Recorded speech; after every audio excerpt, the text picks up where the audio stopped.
تخيل عندك فريق ممتاز جدا وميزانية ممتازة جدا وفكرة رائعة وممتازة جدا، ومع ذلك برضو المشروع بيفشل عشان في عنصر مهم جدا جدا ناقص. وابدا ما نقللش من دوره، هو دوره مهم جدا، هو البروجكت مانجر.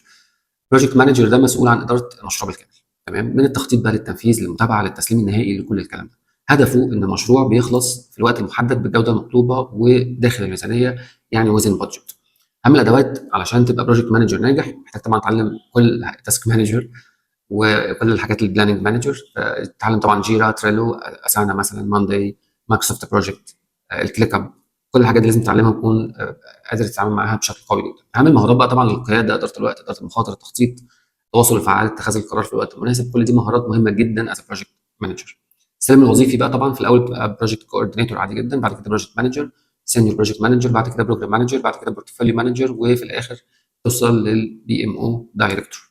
متوسطات الرواتب عالميا للوظيفه دي بتبتدي من اول 2500 و3000 دولار، وبتوصل في بعض الاحيان لازيد من 10000 دولار، برضو على حسب الشركه والقطاع والبلد وامور كتير قوي.